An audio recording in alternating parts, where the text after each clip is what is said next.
Just a second here. Yeah, it looks like it's actually going to go across. Looks like we're live. All right. This meeting is being live streamed. Good afternoon, everyone. My name is Mary Sloane, and I want to welcome you to another episode of Inspirational Influencer News, People Making a Difference. And my guest this afternoon is Amy Tedisco, who certainly is someone who is making a difference. She has been a Build Your Best Life coach for over 14 years. She's also a nationally recognized green living expert, an early pioneer in the green living movement, who is recently featured on HGTV. She's the technical editor of the book Green Living for Dummies and co-author of the Amazon bestseller, You Make a Difference. In the summer season, she leads unique experiential food and farm tours and personal growth and wellness retreats. As a matter of fact, I know she's got a couple coming up this year. Year-round, she empowers, inspires, and nurtures people, primarily women, in the next chapter of their lives to go from who they think they are to who they are meant to be. And we are just blessed to have her with us. And so tell us, Amy, what is the most interesting transformation that you remember that you've had with some of the women in your life?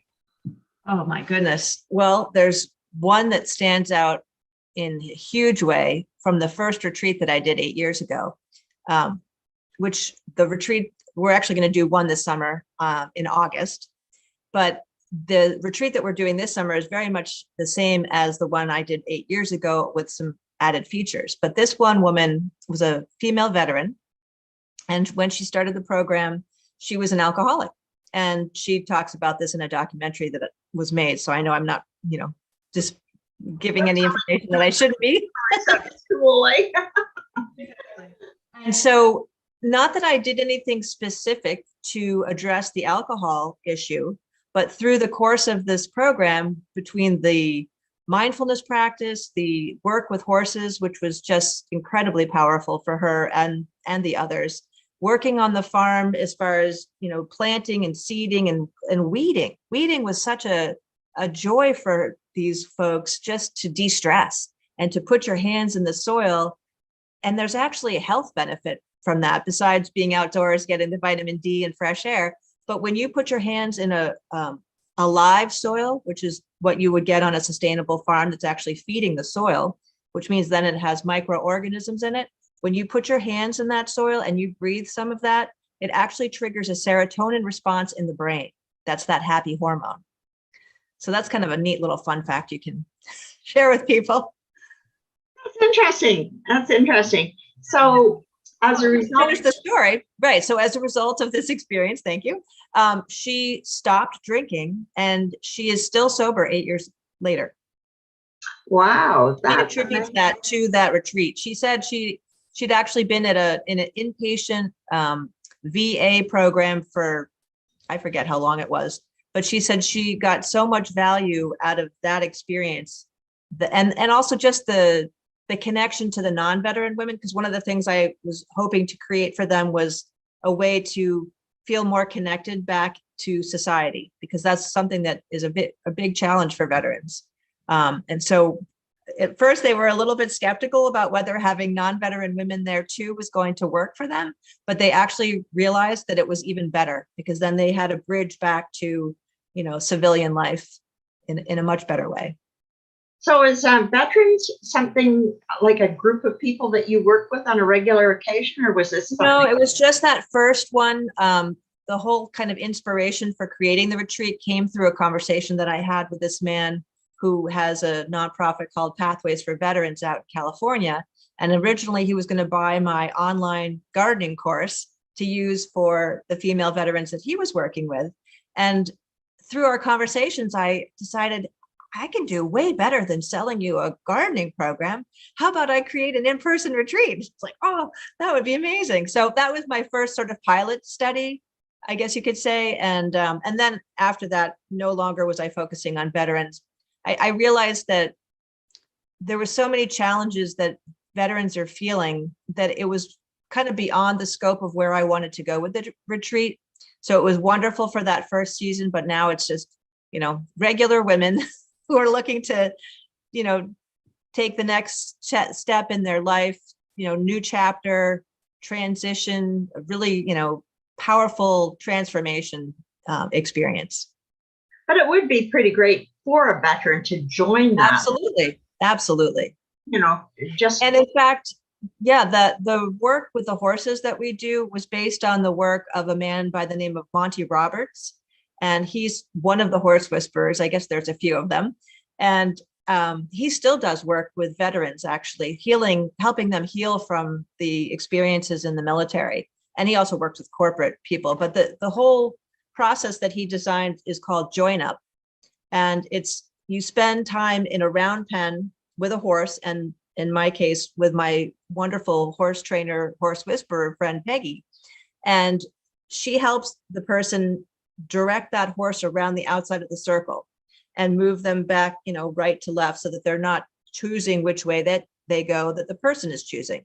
And after a period of time, and it's different for every horse, that horse will start to show symptoms that it really wants to be in the middle with you. It wants to be part of your herd. They don't like to be on the outskirts, because in horse world, that means that they're susceptible to being eaten or attacked by predators. So it's just sort of instinctively built into them.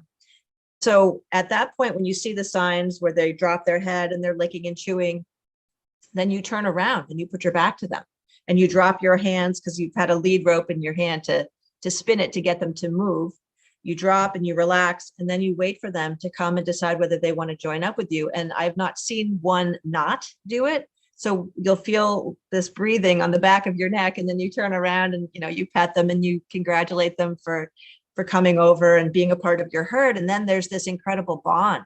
So you can walk around that ring and that horse is going to follow you. And that's without any lead rope or halter. It's pretty spectacular. Yeah. And so, yeah, go ahead. Sorry. It's just so interesting, having spent the time I've spent with horses.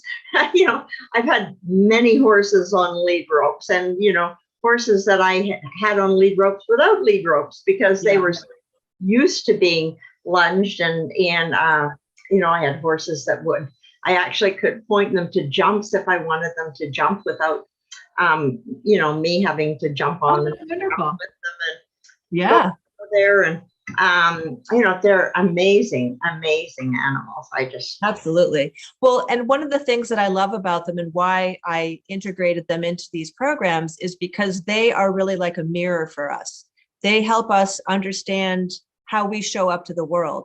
And so, because in their world, they're reading body language, they're reading the cues in their environment, because they need to stay safe.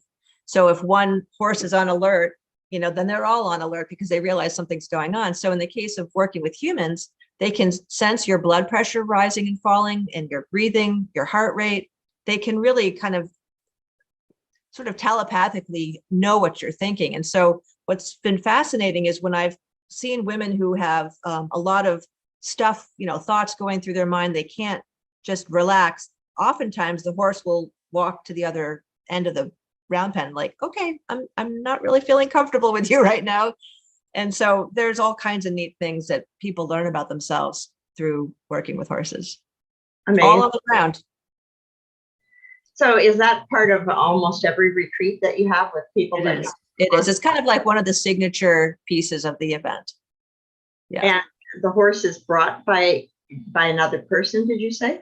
Well, so we go to a barn where the horses are. And so it doesn't take place on this farm. We're an organic vegetable and fruit farm. So we go to the horse barn. Oh, nice. Yeah. So what else do you do in your retreats? So we do a mindfulness practice, which basically can be something like eating a strawberry, but doing it from a totally different perspective. Instead of like, oh yeah, strawberries, I've had them for my entire life.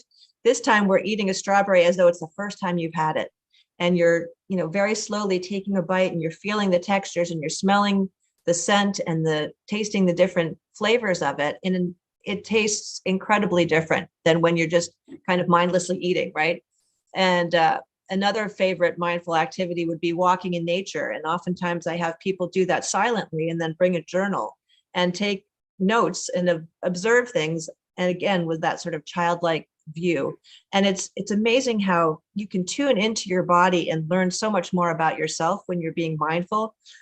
For example, we have stone steps in front of our house, and I was being mindless one day, right at the beginning of the pandemic, in fact, was bringing the little dog back from going to the bathroom, and I didn't pay attention, and I tripped and I twisted my ankle on the deck and fell, and I broke my ankle. And I've never broken a bone before. So I was like, now every time I go up and down those stairs, you can bet that I am paying incredible attention to where my feet are going. Yes, mindfulness. I mean, we do so many things mindlessly, I think. Exactly. And to really get mindful, and I can see how it would be really helpful for people with addictions, because a lot of the addiction is really mindless. You know, they they feel the urge and they do it without actually even contemplating that. Agreed. And also, I think a lot of times the addiction is a way to escape from whatever is going on in life. And so, you know, it's a distraction in many ways because they don't want to deal with whatever the emotions are that might be coming up that they're trying to manage through whatever the substance is. Yeah. Yeah. Interesting. Yeah. So, I mean, other things that we do are, you know, like I said, working on the farm a little bit, planting things. We go to this hydroponic greenhouse and learn all about hydroponic growing, which is all done in water. We go for a hike. We have a bonfire. We have pizza in our pizza oven one of the nights. We swim in the river. We're going to have a really amazing sound healing experience at night. And this woman comes with, you know, these different healing bowls and all kinds of neat stuff. I can't remember exactly all the different things that she plays, rattles, and it is so incredibly powerful. So there's a lot and then we'll do some life coaching group stuff. And everybody that comes to the retreat will actually get an hour life coaching session after they get home. Because one of the things that I realized was, you know, we can go to retreats and have these powerful experiences, and then we get home and it's kind of like, oh, how do I integrate that into my life? So my friend Margie, who's doing the August retreat with me, and I are going to be doing a one-on-one with each of the individuals just to keep things going and get the momentum to continue once they leave.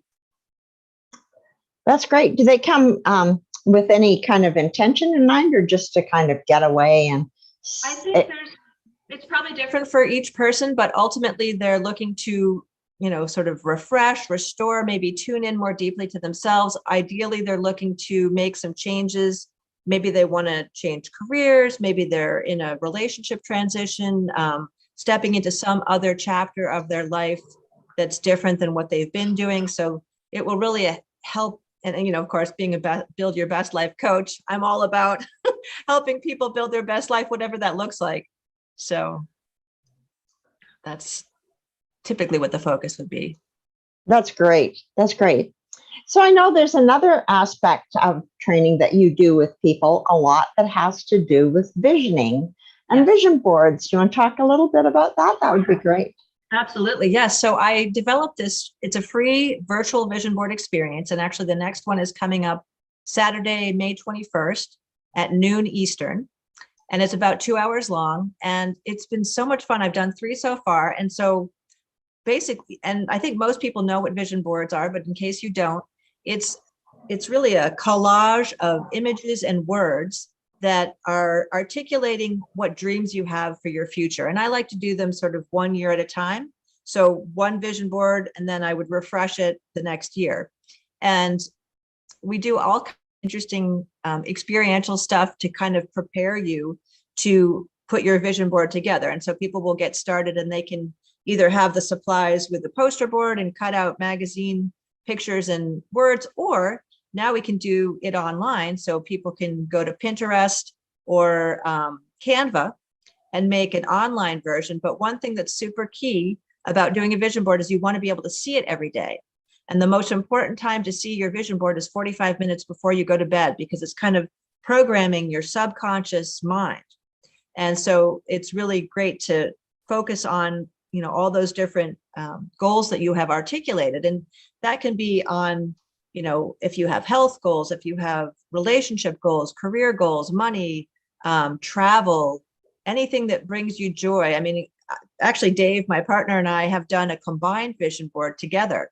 Instead of me doing my own and him doing his own, he decided he really wanted to do one with me. And we have so many goals in common that it just made great sense. And so we have all these really beautiful pictures, because one of our goals is traveling in the wintertime, because as much as we love Vermont, we don't love being in the cold. So we want to go someplace warm, or some places warm. And so we've got different images on there. And one really important tip that I always tell people is that whatever you put on your vision board, you want to make sure that it really feels good to you. And if for some reason it doesn't, take it off and put something else on. And using the words "this" or "something better" is really important, because sometimes we think we want something, but there's actually something better out there for us. We're just not quite aware of it yet. So I love to use that phrase, "this or something better." Oh, that's great. So you actually have people find pictures and put it on with Yes. With some deliberate thought and comment. Yep. Again, Yep. mindfulness. Right, mindfulness. And so I do a creative visualization exercise, and we do some other exercises to help kind of get into that mindset of, what do I really want? And even beyond, what do I want? What will getting that thing do for me? So let's say you want to make 6 figures or 7 figures, whatever it is. What will that money allow you to do that you're not already doing? So it's kind of beyond just goal setting. It's really, again, with the mindfulness, being more mindful of, what does that mean for me? What does that do for me? How is that going to improve my life? Yeah, the big thing that I hear about a lot of what you do is really the mindfulness thing. And I can see how incredibly important it is, and how I can speak personally, how much of my time it's spent, running from appointment to appointment, sort of mindlessly. Sure. Going, oh, I gotta go here, gotta go there, gotta do this, gotta do that. And you're not really even appreciating life and appreciating that you are alive and able to do this when there are other people not. You're absolutely right. I mean, if I think about how many times I have said, or other people have said, when they say, "How are you doing?" "Oh, I'm so busy." Like, why do we do that? We're always talking about how busy we are. And I think that you're right. For me, one of the things I really try to do on a daily basis, multiple times in the day, is, especially if I start to have a thought that's annoying, right? If something that's troubling me, I try to say to myself, okay, I hear that. I'm going to let that go. But now I'm going to focus on 3 things that I'm grateful for, or 3 things that make me happy. So right now it's spring in Vermont, and I love this time of the year. My favorite time is really summer, but spring, when the leaves start to pop out on the trees and everything starts to green up, and I'm seeing and listening to birds and frogs and all that at night. So I start to notice those things more, to sort of distract myself away from things that might not be as positive to focus on. Yeah, and it's so good to get out into nature. I feel, badly for people that just live in cities and can't get out and away. Yeah, and having grown up in New York City, I can completely relate to that. I was definitely a fish out of water there, and Central Park was not nearly as nice as it is today when I was growing up there.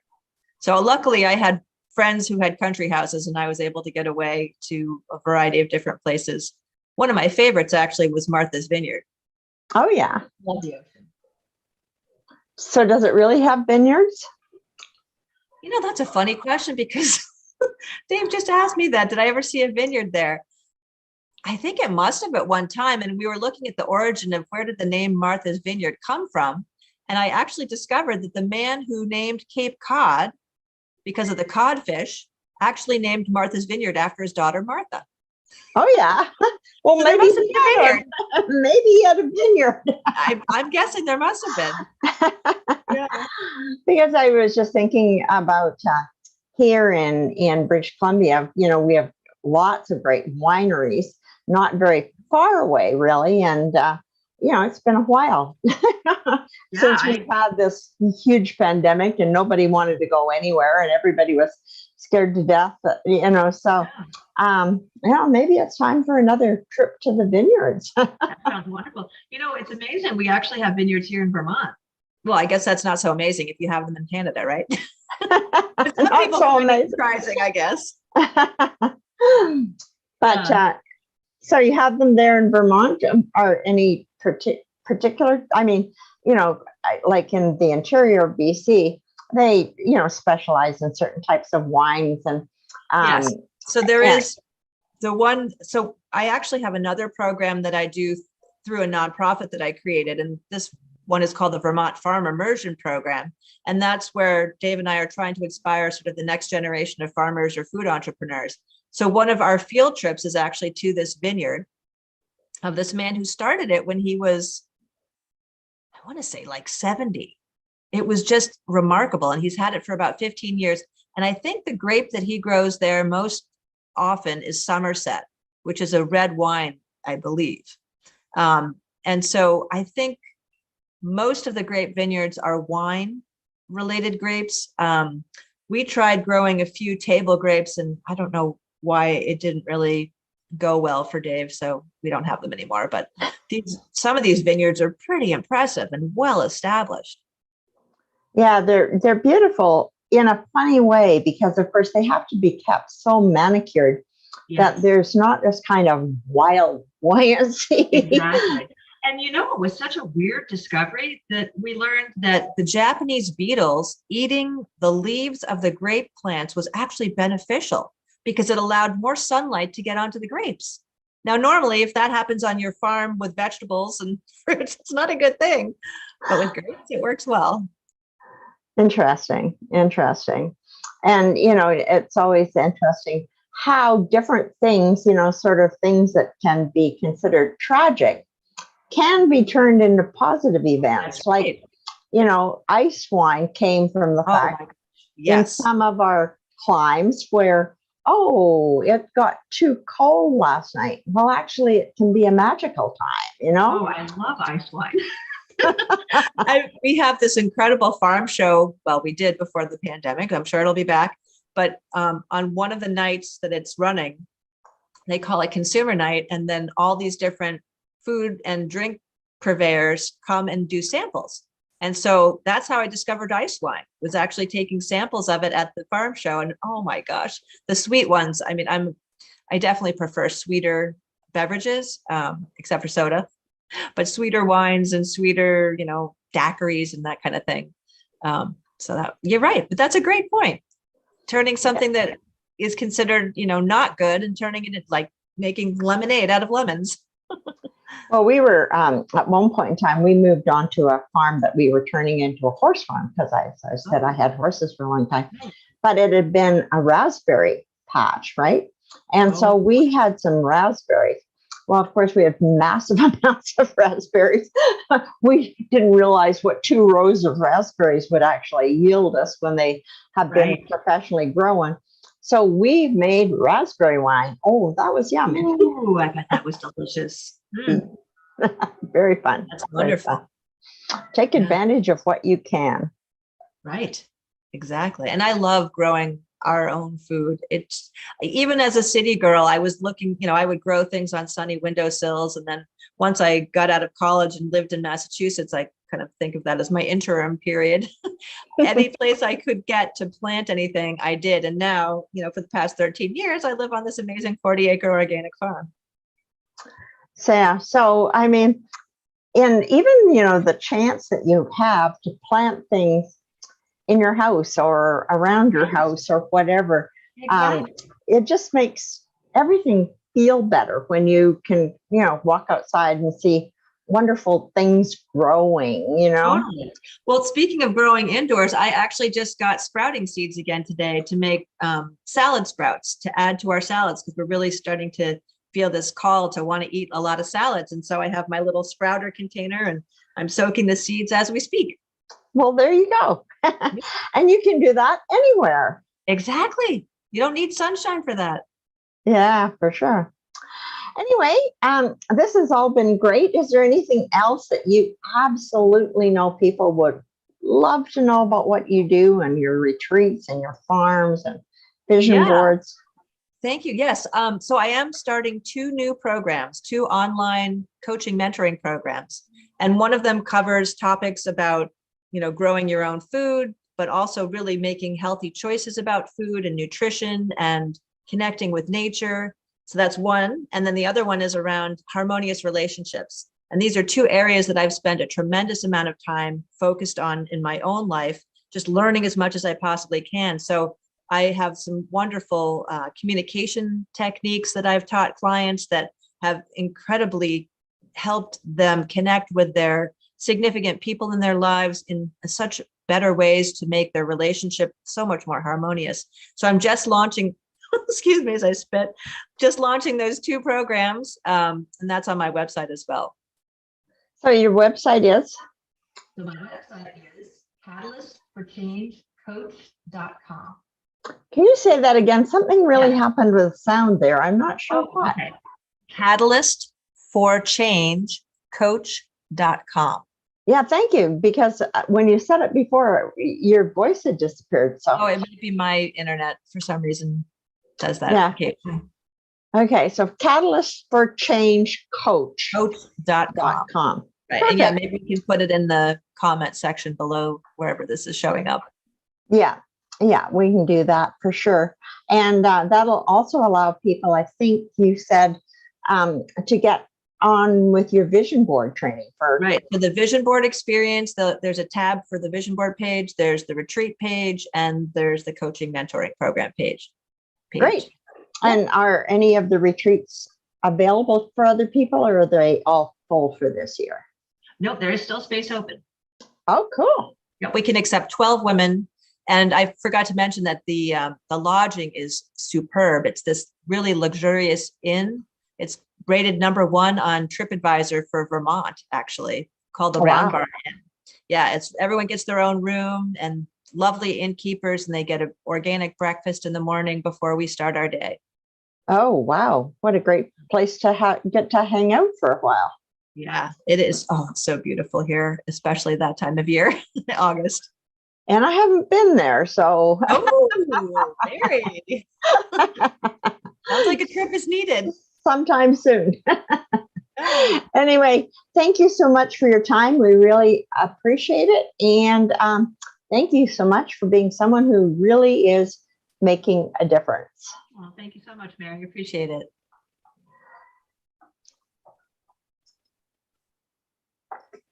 And now all I have to do